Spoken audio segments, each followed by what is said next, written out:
Hello, my name is Adam Wright, and this is my demonstration video for homework one. I have two Python files here, analyze weather pandas and stock analysis.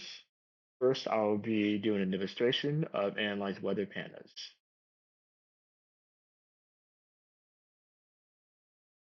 Give it a second.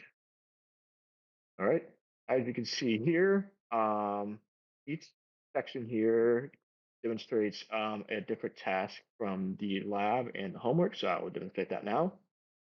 For task zero in lab one, I have the program printing out RDU weather history in two different ways. One prints it out as it is, and the other leaves out two columns. So those two columns are date.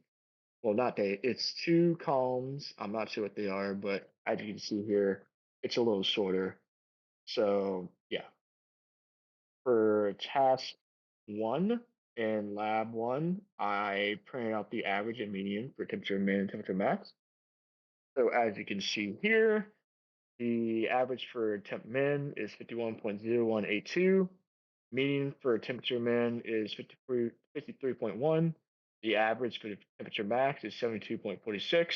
And the median for temperature max is 75. For task two and lab one, I had the I had the I had the program print out a certain number of rows depending on the dates. So I have a couple of dates here, and I had the program print out temperature max and participation on these two dates with the rows corresponding to them. But as you can see, those dates are not in RDU weather history, so it doesn't print out anything. For task three, I had the program create a new column called Celsius temp max, which takes the temperature max and converts it to Celsius from Fahrenheit. So as you can see here, I did I have a new column right here, Celsius temp max.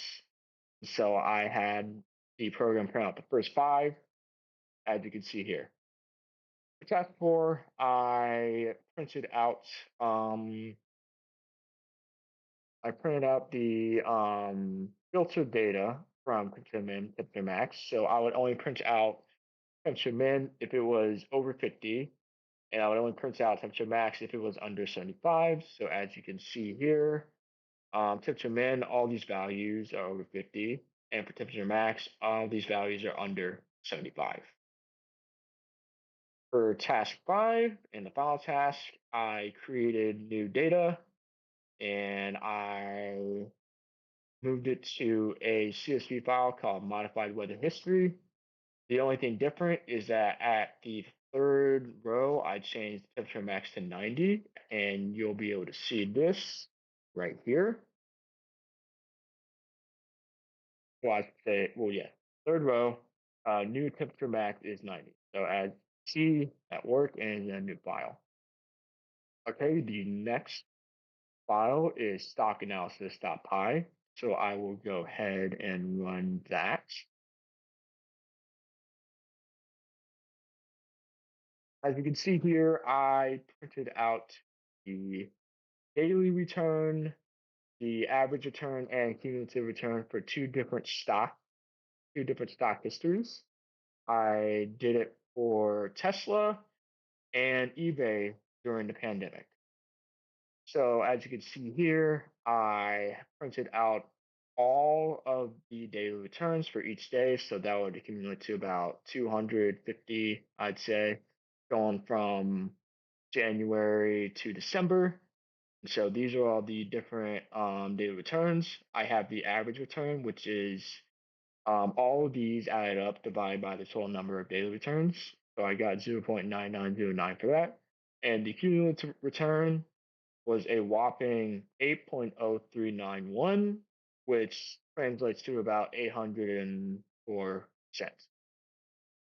I did the same thing with eBay. These are all the daily returns right here. And at the bottom, I have the average return, 0.9734, and the cumulative return, 100, and I would say about 140%. we round that up, but the real number is 1.3828. And that is it. Thank you for watching.